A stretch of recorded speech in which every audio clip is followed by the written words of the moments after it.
Êtes-vous qualifié pour être appelé disciple de Jésus? Beaucoup de personnes parlent du Seigneur, mais qu'est-ce que le Seigneur dit de lui-même? Le Seigneur révèle ses attributs dans la Sainte Bible, mais 4 d'entre elles sont primordiales. Sans connaître ces 4 attributs, personne ne peut être appelé disciple de Jésus. Êtes-vous un disciple?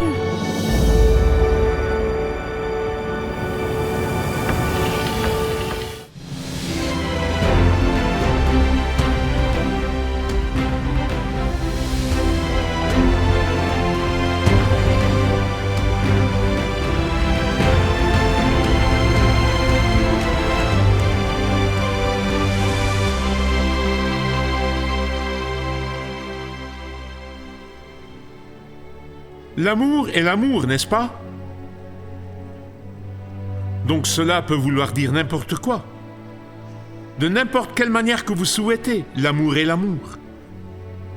Parfois, quand on regarde certains comptes sur les réseaux sociaux, quelqu'un dira « J'aime mon chien, j'aime ma famille et j'aime mon Dieu. » Je prie Dieu que ce ne soit pas le bon ordre.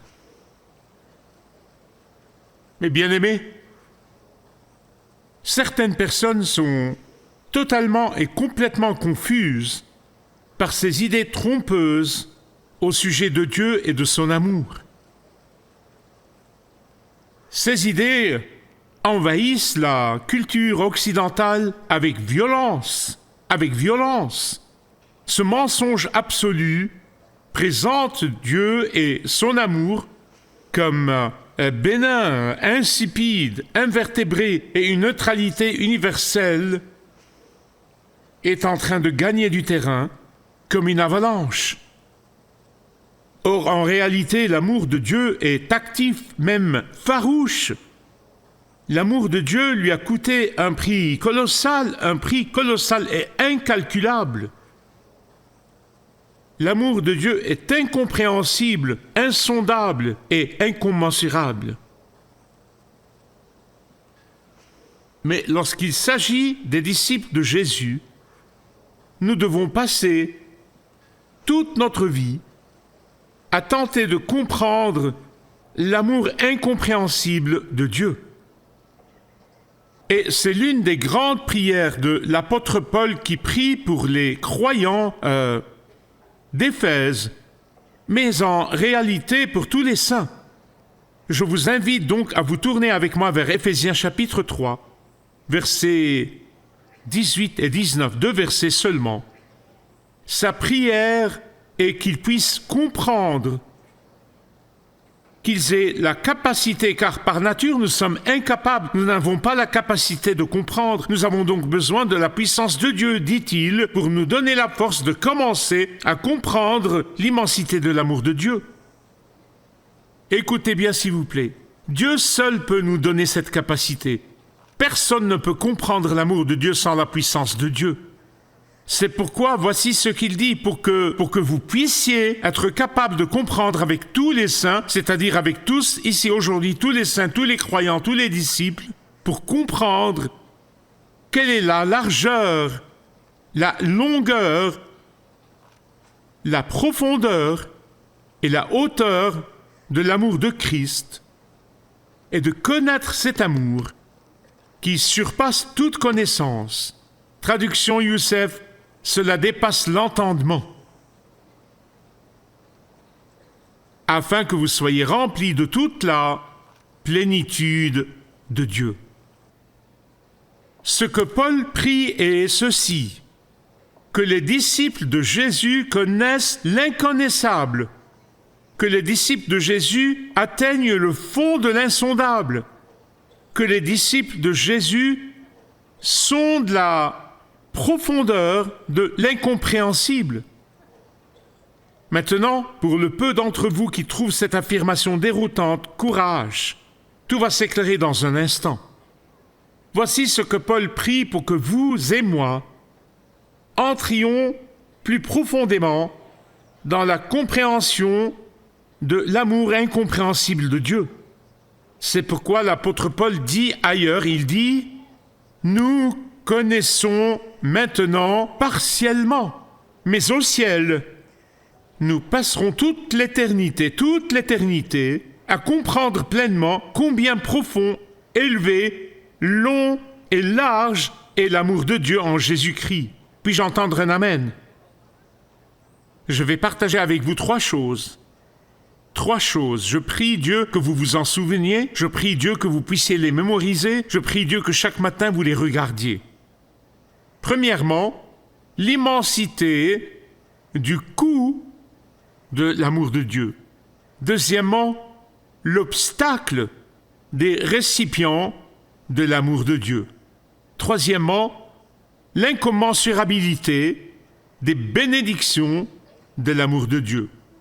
L'immensité du coût, l'obstacle du récipient et l'incommensurabilité de la bénédiction. Regardons cela très rapidement.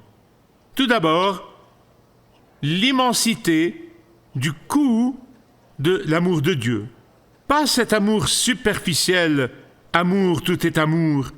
Non, écoutez-moi. Encaisser un coup pour quelqu'un est différent de prendre une balle pour cette même personne. Sacrifier 1 heure ou 2 pour quelqu'un est différent de sacrifier son avenir pour ce quelqu'un.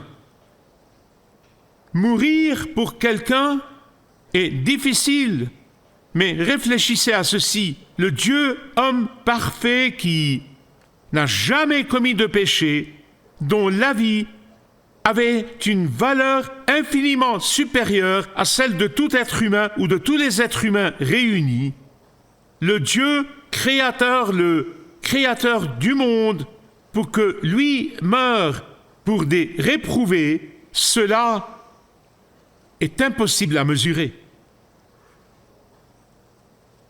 Un conseiller arbitrait un conflit entre un couple en guerre, un mari et sa femme. Il arbitrait ce conflit, cette guerre entre ce couple. Un couple qui, quelques années auparavant, s'était promis de s'aimer quoi qu'il arrive. Maintenant, ils étaient en guerre. Et le conseiller tentait de faire la médiation. Finalement, le mari se mit à dire « Je t'ai donné une belle maison, je t'ai donné une belle voiture, je t'ai donné de beaux vêtements, je t'ai donné. » Lorsqu'il eut terminé, sa femme dit « Oui, c'est absolument vrai. Tu m'as donné toutes ces choses, sauf toi-même. Sauf toi-même. » Bien-aimés, ne tombez pas dans le piège de donner à ceux que vous aimez tout, sauf vous-même. Dieu s'est donné lui-même. Il ne peut y avoir rien de plus précieux. Il n'y a rien que Dieu puisse offrir de plus grand que le don de lui-même. Deuxièmement, l'obstacle que présentent les récipients de l'amour de Dieu. Je sais que la plupart des gens sont prêts à sacrifier pour ceux qu'ils aiment. La plupart sont prêts à sacrifier pour des amis. La plupart sont prêts à sacrifier pour quelqu'un qui leur a rendu un service dans le passé. Mais combien seraient prêts à sacrifier volontiers pour des criminels? Et pourtant, notre Dieu magnifique a aimé les siens alors que nous étions impossibles à aimer, quand nous étions indignes, quand nous étions ennemis de Dieu, quand nous étions indifférents à son égard, quand nous étions honteux de lui. C'est pourquoi la parole de Dieu dans Romains 5 nous dit que lorsque nous étions encore sans force, Christ est mort pour les impies. Très rarement, dit Paul, quelqu'un mourra pour un juste, mais pour quelqu'un de bien, peut-être quelqu'un, écoutez bien, peut-être, possiblement, accepterait de mourir. Mais Dieu prouve son amour envers nous en ceci. Lorsque nous étions encore quoi? Pécheurs, Christ est mort pour nous. Bien-aimés, la profondeur de l'amour de Dieu ne peut être comprise qu'en contraste avec l'obstacle qu'est le récipient de l'amour de Dieu. Ah, mais voici notre dilemme moderne. Et c'est là où nous essayons de prêcher l'Évangile dans une culture moderne, dans la société actuelle, dans le monde dans lequel nous vivons, et c'est un véritable dilemme. C'est difficile et cela nous empêche d'essayer même de comprendre l'amour de Dieu lorsque nous pensons être si bons, être si merveilleux, être si dignes. Une publicité sur 2 dit « Mon ami, tu le vaux bien, tu le vaux bien ». Et nous y croyons. C'est pourquoi beaucoup de prédicateurs prêchent que Dieu a vu que nous étions si dignes de son amour qu'il est mort pour nous. Ce n'est pas vrai. L'Écriture dit que ce n'est pas vrai. La parole de Dieu dit que ce n'est pas vrai. L'Écriture nous rappelle que la vérité sur l'amour de Dieu n'a jamais été fondée sur notre valeur, mais que son amour est basé sur son choix souverain, indescriptible de nous aimer alors que nous étions impossibles à aimer. Je sais que je nage à contre-courant, je le sais, je vais à l'encontre de tout ce que vous entendez toute la journée, toute la semaine, je le sais, mais c'est la vérité, c'est la parole de Dieu.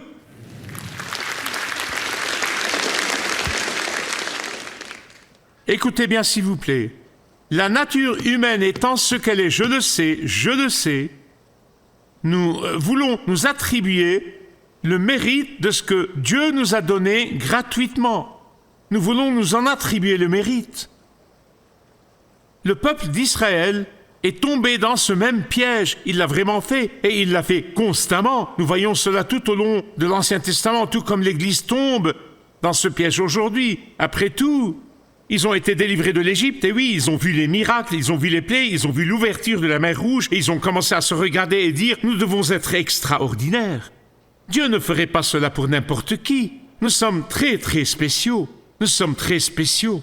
Alors, Moïse, dans Deutéronome 7.7, rappelez-vous de ça. Deutéronome 7.7, il a voulu les détromper de cette fausse croyance, de leur arrogance et de l'orgueil qui s'est installé dans le peuple de Dieu. Il a dit, l'Éternel ne s'est pas attaché à vous et ne vous a pas choisi parce que vous étiez ceci et cela ou autre chose, mais à cause de sa fidélité et de la promesse faite à Abraham, Isaac et Jacob. C'est la fidélité de Dieu qui l'a fait. Écoutez, quiconque vous dit que Dieu vous aime à cause de quelque chose en vous, Dieu vous aime parce que vous êtes si spécial, ou Dieu vous aime parce que vous êtes une personne si merveilleuse, vous devez fuir cette personne. C'est une fausse doctrine, c'est un faux enseignement. Fuyez! Bien-aimés, écoutez-moi, la profondeur de votre amour pour Dieu est proportionnelle à la profondeur de votre compréhension de son amour souverain pour vous. Je répète cela. La profondeur de votre amour pour Dieu est proportionnelle à la profondeur de votre compréhension de son amour souverain pour vous. L'immensité du coût, l'obstacle du récipient, et troisièmement, l'incommensurabilité des bénédictions de l'amour de Dieu. Dans 1 Jean 3.1, ou la première lettre à Jean 3.1, il est écrit, et s'il vous plaît, écoutez avec votre cœur, écoutez avec vos oreilles, avec vos yeux. 1 Jean 3.1. Voyez quel amour le Père nous a témoigné pour que nous soyons appelés enfants de Dieu. Bénédiction incommensurable, bénédiction renversante, bénédiction stupéfiante. Mais ne manquez pas ce que je vais vous dire, ne manquez pas ce que je vais vous dire concernant ce verset en particulier, ce texte en particulier. Jean nous dit que l'amour de Dieu est allé bien au-delà du salut du péché, de la mort et de l'enfer. Vous dites, il y a plus? Oui, écoutez attentivement s'il vous plaît. Son amour pour nous est allé au-delà du sacrifice de soi-même pour nous. Comment est-ce possible? Peut-il y avoir plus? Oui. L'amour de Dieu est allé plus loin que le pardon des péchés. Réellement, c'est une bénédiction en soi. Toutes ces bénédictions, non, mais il y a plus encore. L'amour de Dieu ne se limite pas à la clémence envers ses ennemis.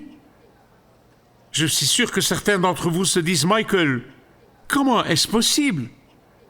Comment l'amour de Dieu peut-il être plus grand, plus profond que tout ce que nous avons déjà mentionné, le pardon des péchés, la vie éternelle, notre salut, tout cela? Je vais vous l'expliquer. Je vais vous l'expliquer. Parce qu'il aurait pu se sacrifier, pardonner, il aurait pu sauver, il aurait pu racheter et s'arrêter là. Cela aurait été formidable, extraordinaire, indescriptible. Cela aurait été absolument indescriptible. Ah, mais non, non, non, non, non. Il est allé bien plus loin que ça. Il est allé bien au-delà de tout cela. Son amour nous a accueillis dans sa famille et il nous a appelés ses enfants.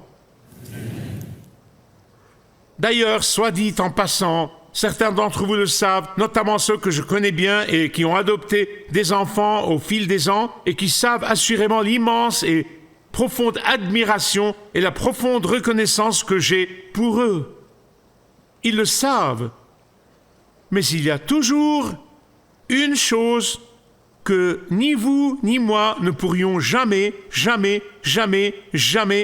faire, même en 1 million d'années, avec des enfants adoptés. Nous ne pouvons pas changer leur nature. Nous ne pouvons pas changer leurs traits héréditaires. Nous ne pouvons pas changer leur ADN. Nous ne pouvons pas changer leur gène humain. Nous ne pouvons pas changer leur tempérament. Or, nous les aimons. Nous leur disons que nous les aimons, nous les influençons, nous les éduquons. Mais nous ne pourrions jamais les changer. Oh, mais Dieu, lui, le peut. Dieu le peut. Dieu le peut.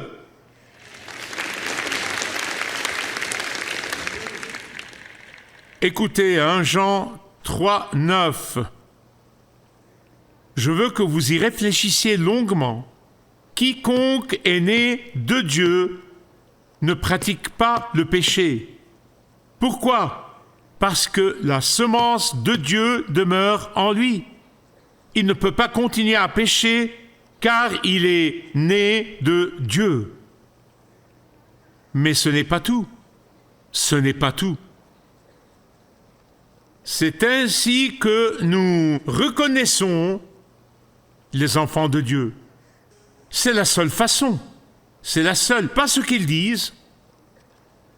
Mais bien aimé, c'est bien loin des propos de ces pasteurs modernes qui disent « Si vous n'y pouvez rien, ce n'est pas grave, Dieu comprend. C'est votre nature, il vous a créé ainsi, peu importe le péché dans lequel vous vivez, celui que vous commettez habituellement ou quoi que ce soit d'autre. » Non. Oh, mes chers amis, l'amour insondable de Dieu pour les siens est trop profond, trop large, trop élevé et trop haut pour nous laisser tel qu'il nous a trouvés. Puis-je avoir un amen? Son amour infini nous transmet sa nature divine pour nous permettre de dire non au péché, de triompher du péché, de vaincre le péché, de ressentir la puissance indescriptible de son Saint-Esprit pour vivre dans la justice. Écoutez-moi, Quiconque prétend le connaître est du diable. Il nie le pouvoir de Dieu de nous transformer et cela vient de Satan. Oh, malgré la souffrance de la chair, et croyez-moi, j'ai assez vécu pour savoir qu'il y a une souffrance dans la chair quand on dit non au péché. C'est une souffrance dans la chair, une souffrance dans notre vieille nature.